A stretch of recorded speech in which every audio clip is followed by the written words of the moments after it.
Здравствуйте. Я лидер партии Аркёк Кыргызстан Керимбеков Бакыт. Ну, вы меня, наверное, все знаете, так как я с прошлого года, год назад, как начал критиковать Джеймбекова резко за то, что он виновен в смерти пострадавших от коронавируса. И потом дальше все критиковал. Но я сегодня узнал о том, что Джеймбека Молдахматова как бы обвиняют в том, что он 5 октября взял штурмом ГКНБ и организовал вот эту революцию как бы.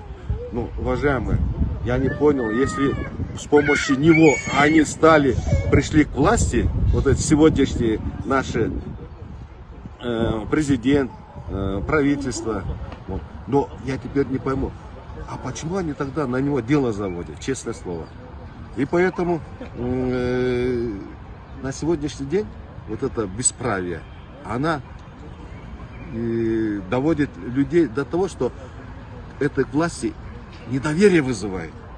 Поэтому я еще раз хотел бы обратиться и к этому, и к президенту Джапарову Садыру, и Ташиеву Камчевеку. Прекратите такие гонения.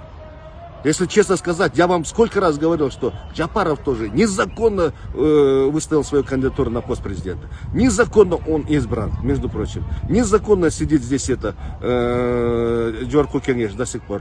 Незаконно проводили референдум. Все нарушения. Если сказать, власть сегодня незаконная, нелегитимная она. Я все ходил в правом поле, в законном порядке, боролся со всеми. Но правда я не добился. Вот что делать? Я хотел бы у вас спросить. А вы еще такие вот за критику какую-то справедливую, вы сажаете людей по вымышленным каким-то статьям. Поэтому хватит этот Джеймбек Молдахматов, вот эти все люди простые, это народ. А народ пока он хозяин.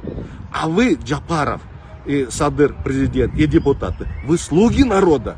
А слуги народа потом нанимают работников, вот такого, как Ташиев Камчевека, как правительство, министров. И они должны служить и работать для народа. А вы что с хозяином делаете, с этим народом?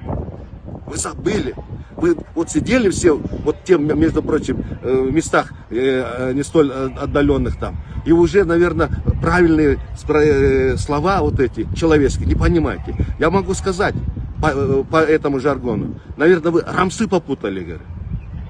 Вы понимаете, вы нюх потеряли. Народ это хозяин, а вы слуги. Вы куда лезете? Поэтому, я думаю, хозяин скоро поставит вас на место. Я сам пойду, тебе, Ташиев Камчевек, я сам пойду, Джапаров Садыр, себе, за свой народ. Вы даже Бога не уважаете, потому что по Конституции религия отдельного государства. Понимаете, Бога нету, а вы стоите, клянетесь Богом и перед Богом и народом строго следует Конституции. Уважаем, почитайте, вы безграмотные. Вы же не уважаете, издеваетесь даже над Богом.